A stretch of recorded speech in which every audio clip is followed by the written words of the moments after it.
Hello there and welcome to the basement of Television Centre. Now, believe it or not, they actually do tours around this building. However, they never come down here. Strange that, isn't it? I'm not too sure what this line is up here. It's almost like the BFG has sneezed along the wall. Interesting. Anyway, the reason why we're here in this room particularly, B609, the BBC Photographic Studio, is because today the three amigos, myself, David and Eddie, are having photos done for the new Formula One season. And I think they're in here now.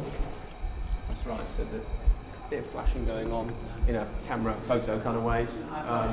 Eddie's on the phone, probably doing some kind of deal as ever. This is James here on the left, who works with David. Behind him, Rebecca, our production manager, and Mark, the boss. And here is David having photos done.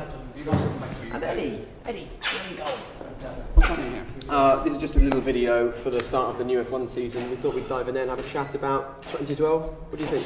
What do you think? Yeah, we'll go in and grab him and have a chat. Come on over here. Lovely. Surely. He's been having his photos taken for about an hour and a half. Is that not enough? No, the camera. He is bordering on the vain side of things, don't you? Or pain. Which? Well, the thing is, they can do a shot without having to retouch mine. They're working extensively on the computer. I'm trying to figure out how you get rid of all these lines, but you haven't got to that age of your life yet. Are they worry lines? What are you going to say next? Well, we should have those. Yeah. Over the last 3 years, by Jake and DC, these lines, see, these very deep ones. The pressure.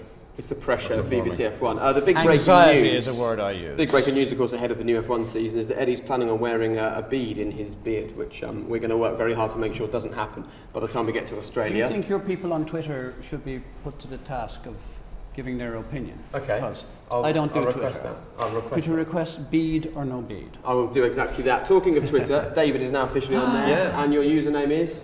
The real DC. F1. The real deal. The real DC F1. I don't know. He's fully across what's happening on his Twitter. He's very well informed. The real DC F1. Yeah. And I will be updating you on all the hot news regarding Formula One. And your Twitter password is? I've got absolutely no idea. He's very well informed, our DC. He is. It comes absolutely every particular race that we have, he knows the inside track of nothing. And he will now be sharing that nothing with you daily through his Twitter updates. Right, now come on, let's talk about the new Formula One season. First of all, what excites you about F1 in 2012, Eddie? Well, more of the same, I hope, because really we were spoilt last year and perhaps the year before. 2 very exciting seasons, although the championship was over. Everything changed. I mean, it was really an exciting time for me. I loved the way Vettel controlled himself. I liked the way that he moved on from the previous year.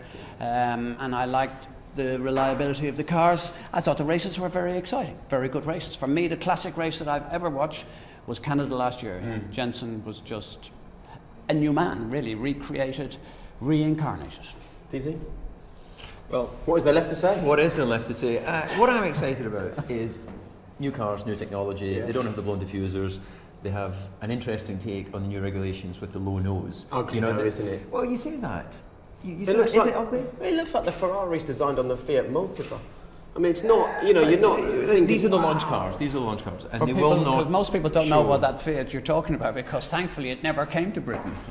Well, it shouldn't have. These cars will change a lot between now and the start of the season. And all of the teams will launch them with last year's front wings hanging off them and all those bits and pieces because they want to hide as much as they can for as long as they can. But there's some interesting takes on how to use this new low front nose. I'm sure the FIA will change the regulations going forward to basically, it's just a complete loophole, isn't it? Do a really long, thin nose, and then you come up and join the chassis.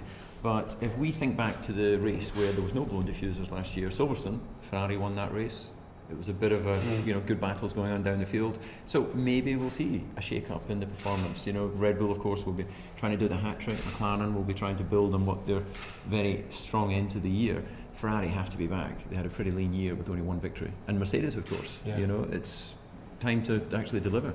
What I'd like to know from David and from you, do you think at Silverstone, do you think that race was given to Ferrari, as some people seem to believe? No, that's just an urban myth about Formula. I think people love to think that there are things going on in Formula One that aren't actually going on. But that's part of the mystique, isn't it? Yeah, I think that's part of the fun and part of the drama. I think probably a more important question with regards to the changes in regulation. Thanks for that, Jake.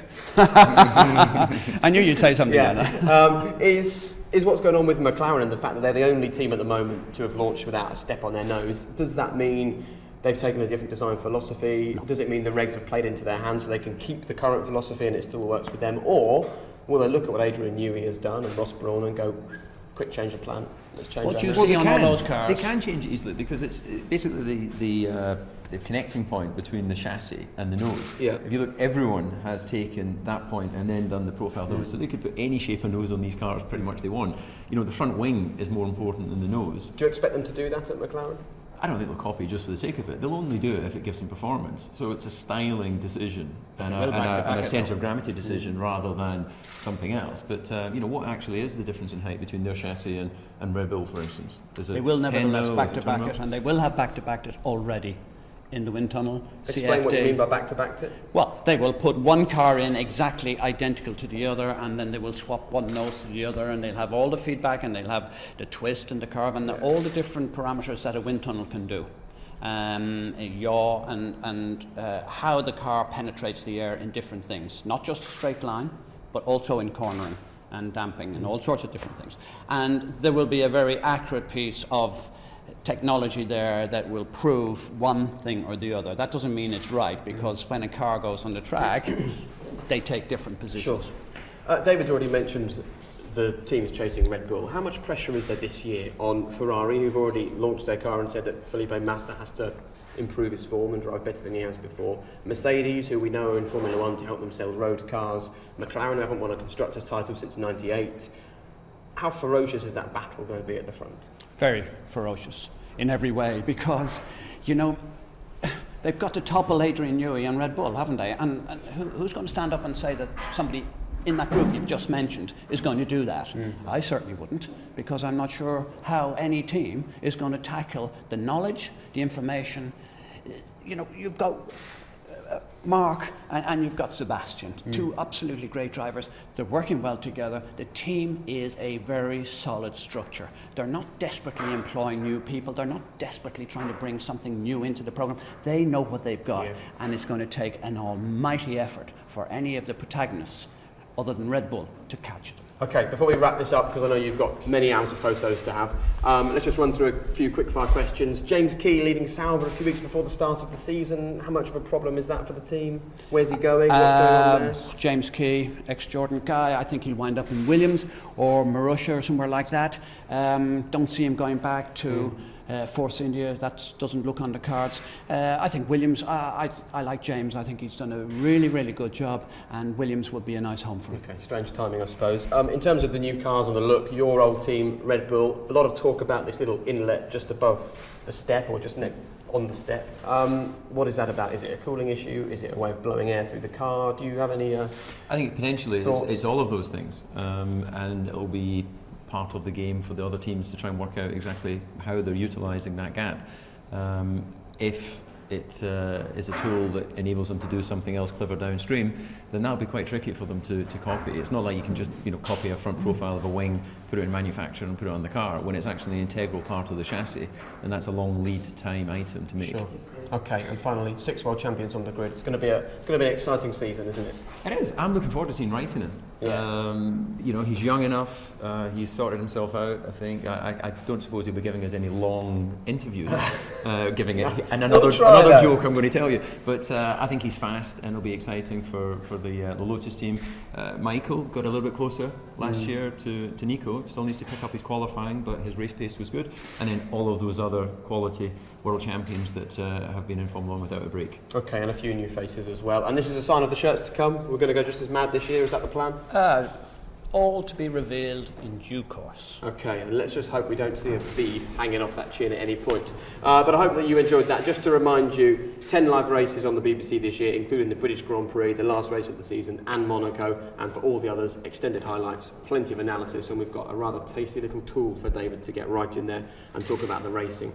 Thank you both very much. We'll have some photos. If you want to turn around, maybe Pookie, we can get a nice photo of you as well. Just as he check. There you go. This is for all of you guys watching online. This is your photo, your press photo for the 2012 F1 season. Smile!